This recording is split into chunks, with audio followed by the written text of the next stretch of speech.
It's been a dream of mine for my whole life. I mean, I was a strange kid, and I would dream about having gallery shows. I would sit in my back porch in South Tolo, Mississippi, and I would think about being in a gallery and having the walls covered in the work I've done.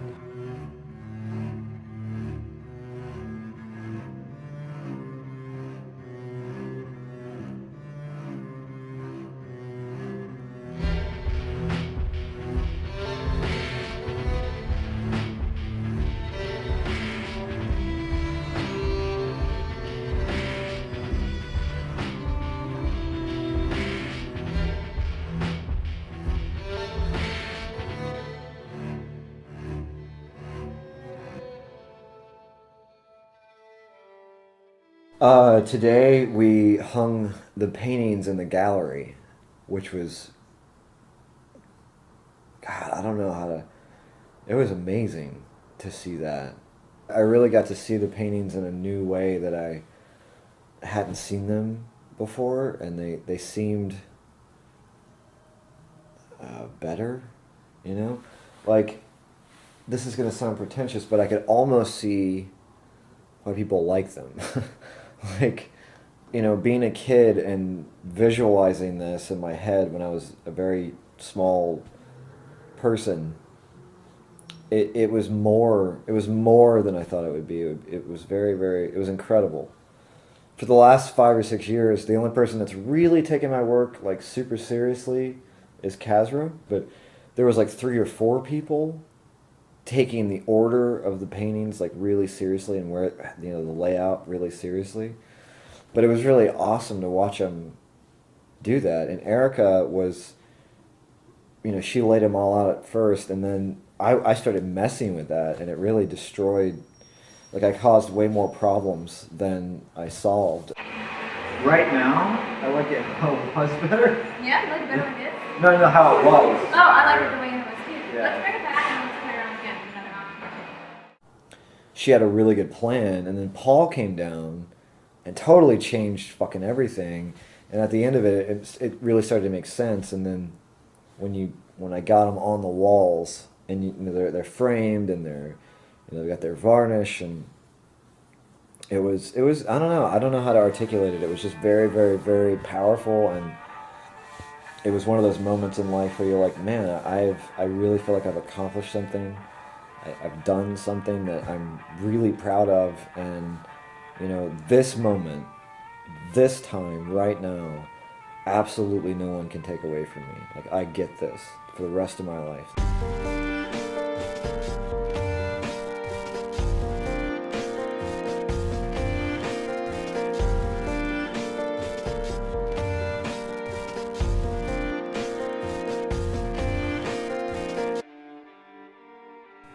People at the office and some people on the interwebs have made a lot of noise about that painting.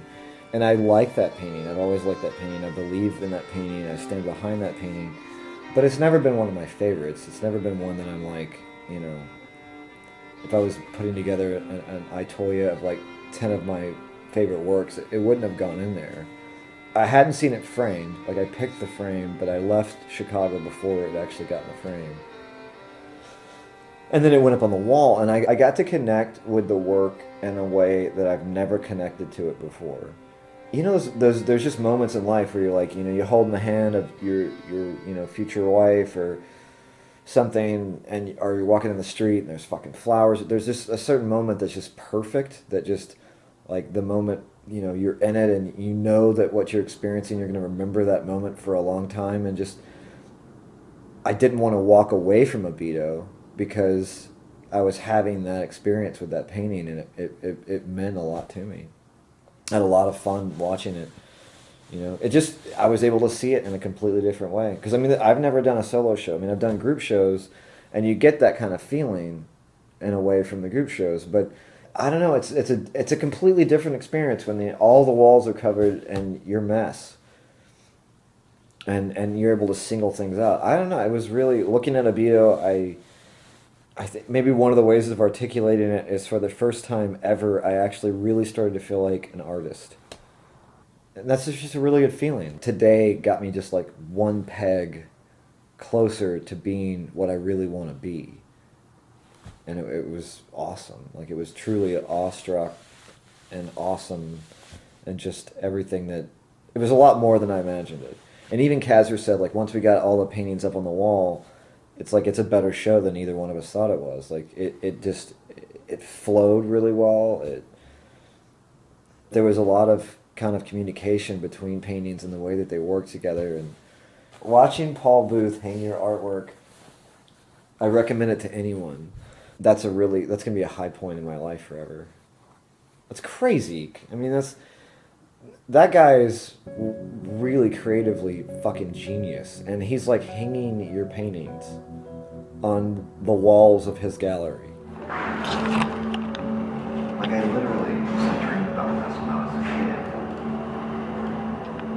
It's fucking nuts. And now, like, looking outside, I'm like, look at, there's New York, and there's my shit. It's like, better than fucking Paul. I don't know what that means, but I'll agree.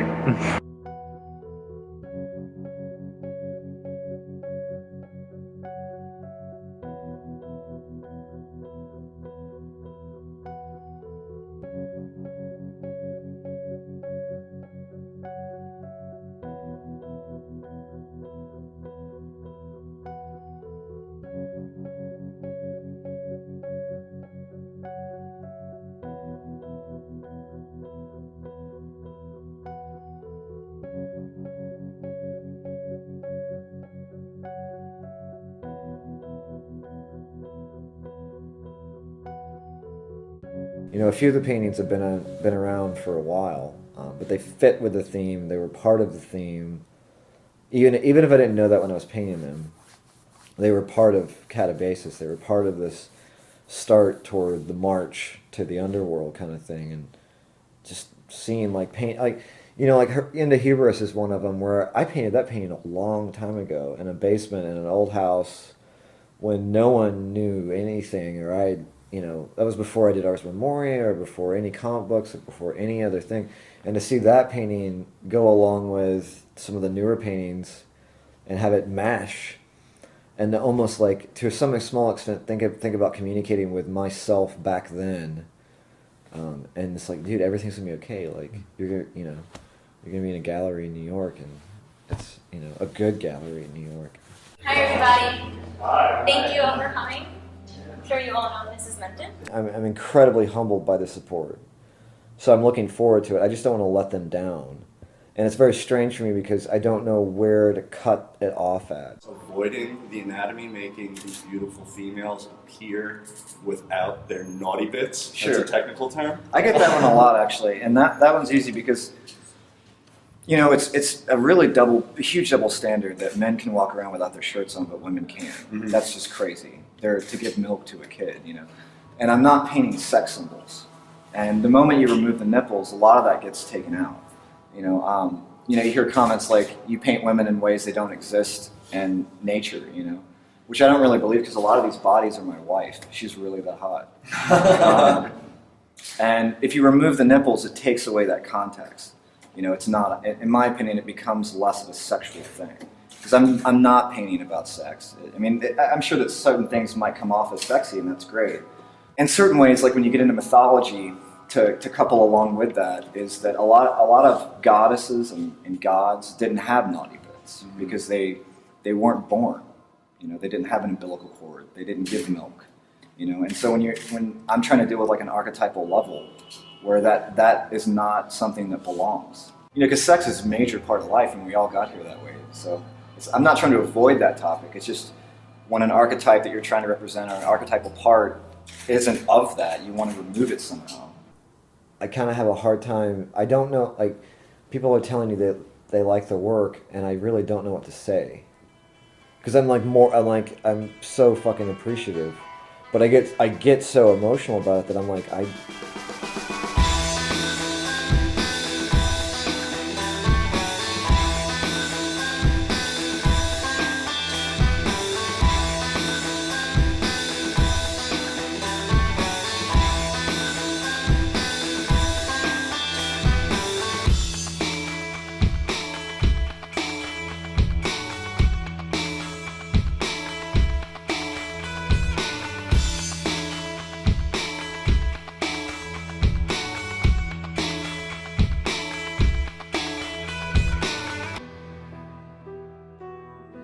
the moment I believe it all comes from me, you know, I think then it starts to get weird, because like there are other influences, like what you're telling me now, you know, there's images in what you're saying, and if I was to say it's all me, then I would deny all the images that would come to me when you're talking to me, you know? So it's all of us, and it's like a lot of times at comic conventions, people are like, oh my God, I'm such a big fan. It's like, no, I'll be your friend, but you can't be my fan. Because if you see something in my art that you like, that doesn't make me above you. That means me and you connect. That means somewhere on a psychological level, we have something that's similar. So that makes me interested in you. You know, and I think a lot of times people go the opposite way, where it's like, I'm this big badass. And number one, I'm not. And number two, if I ever feel that way, please like hit me in the throat with a brick or a bullet or something. But it's difficult because I still feel very much like I'm practicing. I think for someone who had the slightest bit of uncomfort, he blew everyone away. He was informative, passionate, he was honest, and he was intelligent.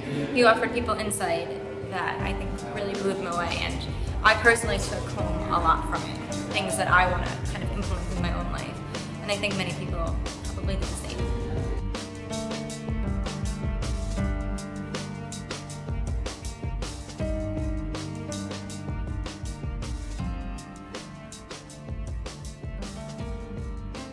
I think it'll grow me up a little bit. I think I'm gonna learn something about it.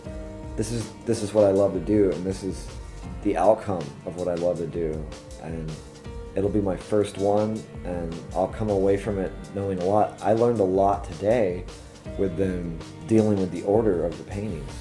It will totally change the way I paint the next show. I mean, almost fundamentally. Like, I started like rewriting certain ideas I had in my head already with palettes and frames, because now I understand what goes on when you do that.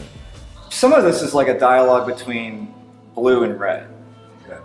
And when blue and red come together, they make purple. And so some of the you know, the juxtaposition of different aspects of my psyche, right? So for me, somewhere along the way, whether it be my childhood or something, red became abusive and anger and violence, and blue became soothing.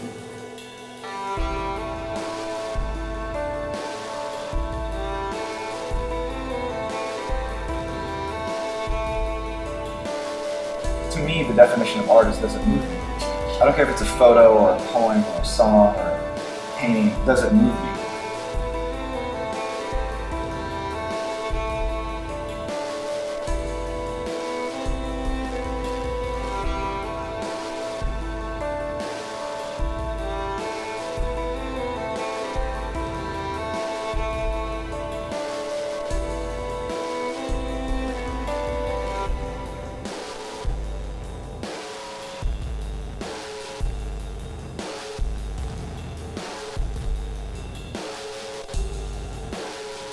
The show itself is gorgeous as a whole. It's incredibly strong and filled with emotion. It's one of the most consistent shows we've seen as far as solo shows go. There is not one weak point in the show. There is not one piece that doesn't belong. The whole show vibrates with intensity, with emotion, and just with beauty. And we've had so many people come off the street, and people who have followed Mental for years, and we've received nothing but praise and acclaim. You know, it's like you get around creative people, and you all of a sudden don't feel as alone in the world, like, because most people don't. Oh, he's an artist. Oh, that's a creative. I actually heard people say that about me. They're a creative.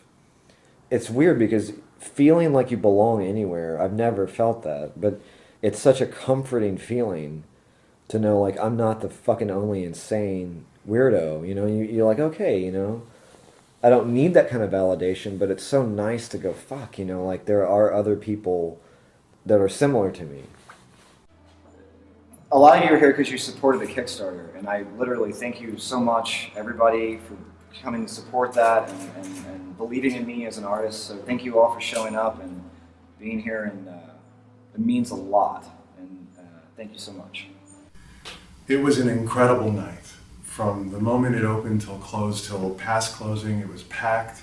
Saw a lot of friends, met a lot of new people. The Kickstarter and all the pledges to support the book and the show, the pre-buys for original art that would appear in the show, the massive support through the actual opening itself. The show actually sold out on opening night, which we're still kind of processing. Menton and I talk about it, and we don't know how to talk about it, but we'll figure it out. It's made us really excited about doing more, about possibly doing this again. We'll see.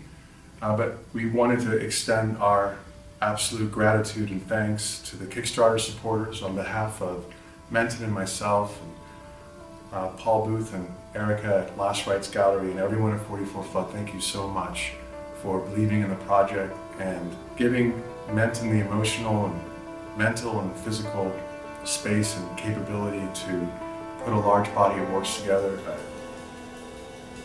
Wow. It was incredible. Thank you very much.